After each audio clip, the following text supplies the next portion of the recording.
హరి ఓం. భగవద్గీత సత్సంగం 9వ అధ్యాయం 17వ శ్లోకం.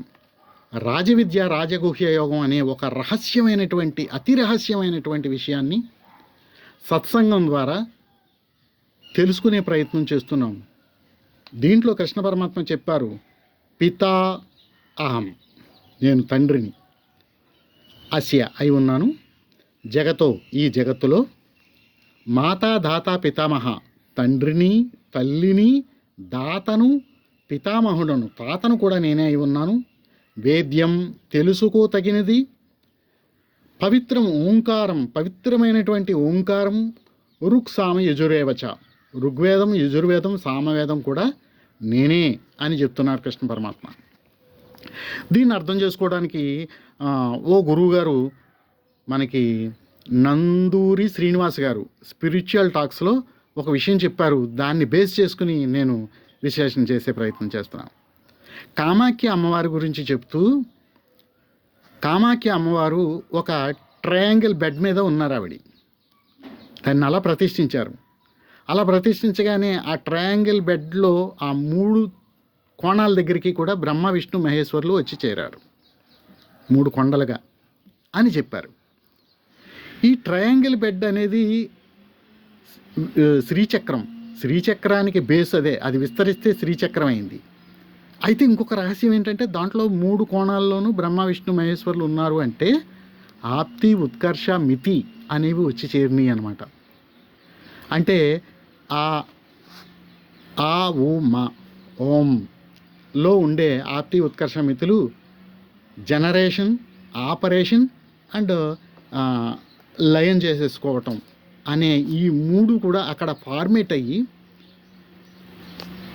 ఒక సర్కిల్గా ఏర్పడిన తర్వాత ఆ ట్రయాంగిల్ బెడ్ నుంచి ఉద్భవించిందే అనే ఓంకారం, ఆ ఊమ. ఇంకో ఎగ్జాంపుల్గా ఏంటంటే, నది నీళ్లు పెద్ద ఎత్తున వచ్చి ఆ టర్బులెన్స్ మీద పడిపోతుంటే ఆ టర్బులెన్స్ తిరిగి ఆ సర్క్యూట్ కంప్లీట్ అయ్యి అంటూ కరెంటు ఉత్పత్తి అవుతుంది, జనరేట్ అవుతుంది. ఏదైనా ఒక విషయం జనరేట్ అవుతుంది అంటే అది అమ్మవారి నుంచి జనరేట్ అవుతుంది, ఓంకారం నుంచి. మళ్ళీ ఆ కరెంటుని మనం ఇలా తీసుకొచ్చి సీలింగ్ ఫ్యాన్కి తగిలించాము. ఆ సీలింగ్ ఫ్యాన్లో ఒక సర్క్యూట్ ఉంది, ఆ సర్క్యూట్ కంప్లీట్ అయింది. అక్కడి నుంచి మళ్ళీ అంటూ అయస్కాంత శక్తి ఉత్పన్నమైంది. అది కోరుని తిప్పుతుంది, ఫ్యాన్. ఆ కోరు ఎక్కడైనా స్టక్ అయిందనుకోండి, అప్పుడు మనకి వినిపించేది ఆ ఫ్యాన్ ఏముంటుంది, అంటుంది ఓంకారం. ఆ కోరుని బయటికి తీసి ఆ మెకానికరు ఒక టర్నస్కూల్ లోపల పెట్టి అయస్కాంతాన్ని ఆ బ్యాలెన్సింగ్ చెక్ చేస్తున్నప్పుడు ఆ స్క్రూ డ్రైవర్ అంటుంది అని ఓంకారం. సృష్టిలో ఏదైనా ఆ ఓంకారం నుంచే జనిస్తుంది. ఆ ఓం నుంచి గణేశుడు వచ్చినా, ఆ ఓం నుంచి సుబ్రహ్మణ్యేశ్వరుడు వచ్చినా, ఏ మంత్రం వచ్చినా, ఏ బీజాక్షరం వచ్చినా, ఏ శక్తి ఉత్పన్నమైనా ఓంకారం నుంచి రావాలి.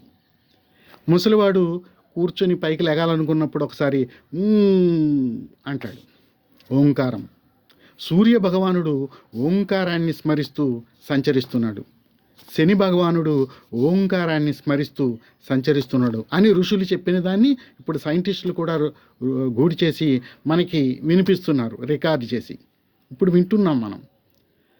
సో ఓంకారం సృష్టికి మూలం, మొట్టమొదటి శబ్దం, అది అనాహత శబ్దం, ఆది.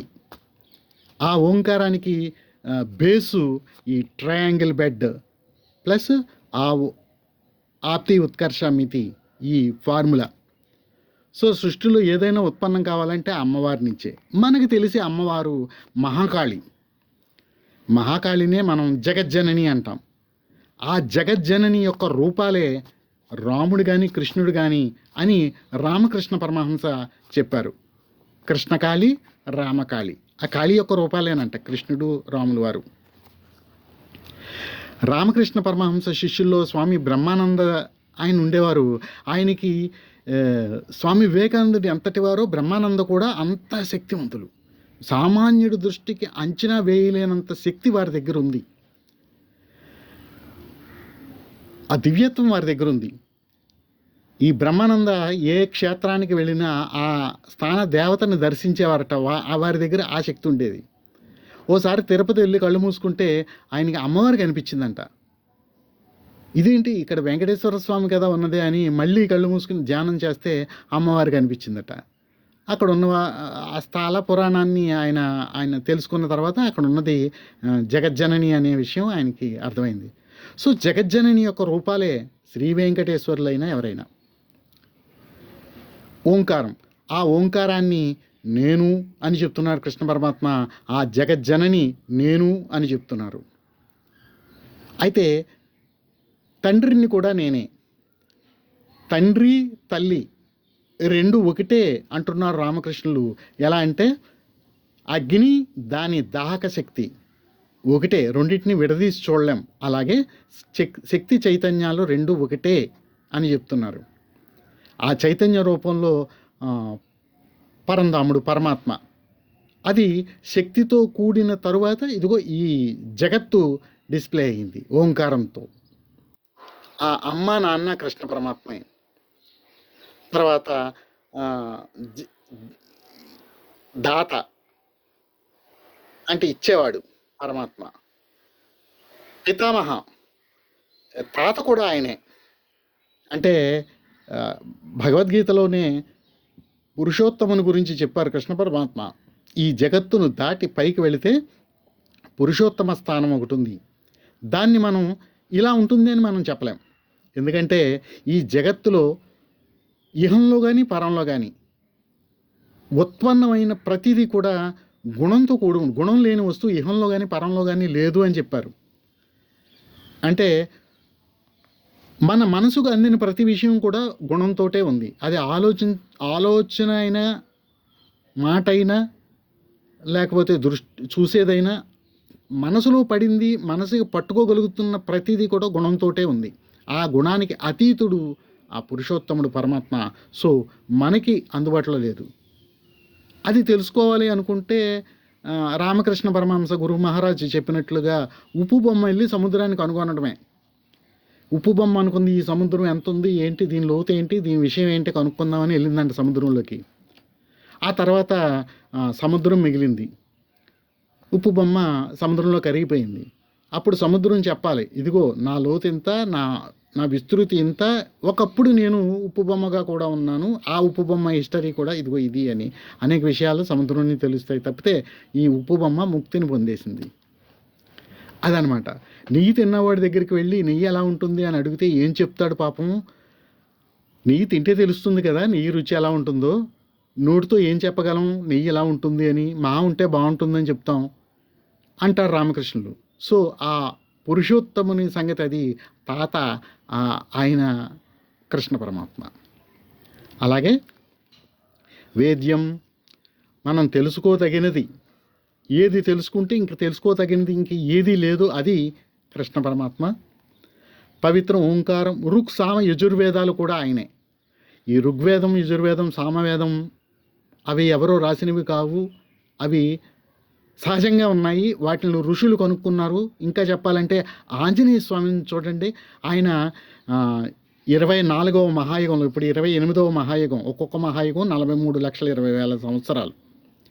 అలాంటిది ఈ మహాయుగానికి పూర్వం 24వ మహాయుగంలో రామాయణం జరిగింది. ఆ రామాయణ కాలంలో ఆంజనేయ స్వామి ఆయన దివ్య శరీరంతో ఆకాశంలోకి వెళ్ళిపోయి అంతరిక్షంలోకి వెళ్ళిపోయాడు ఆయన ఈ వేదాలను అధ్యయనం చేయడం కోసం. ఇప్పుడు మనకున్న శాటిలైట్ లాగా ఆ శాటిలైట్ స్థానంలో ఆంజనేయ స్వామి అలా సూర్యుని భగవానికి అభిముఖంగా అలా ఉండిపోయి కింద భూమి అలా తిరుగుతుంది. 24 రౌండ్లు తిరిగింది. 24 రోజులు గడిచే వరకు కూడా ఆ పైన అక్కడ ఉండిపోయారు. మనం కొన్ని సెకండ్లు ఉండగలుగుతాం ఆ అంతరిక్షంలో, తర్వాత ఈ బాడీ పనిచేయదు, దానికి సూట్ అవ్వదు. కానీ ఆయన ఆ 24 రోజుల పాటు అలా మఠంలో కూర్చొని అంటే అలా సూర్యుని భగవానికి అభిముఖంగా ఉండిపోయి వేదాధ్యయనం చేశారు. అంత టైం పట్టింది. ఆయన అబ్జర్వ్ చేసిన దాంట్లో ఒక్క సెకండ్ని మనం అబ్జర్వ్ చేయడానికి ఈ జీవితం కాదు కదా, జీవితకాలాలు సరిపోవు వేదాలని అబ్జర్వ్, అది మనం వాటిని తెలుసుకోవడానికి అంత పెద్దది. కానీ ఆ వేదాలు ఋగ్ యజుర్ సామవేదాలు కూడా నేనే అని చెప్తున్నారు కృష్ణ పరమాత్మ. అక్కడికి వెళ్ళినా తెలుసుకునేది కృష్ణ పరమాత్మ గురించే అనేది ఇదిగో ఈ శ్లోకంలో ఇంతవరకు చర్చించుకోగలిగాం.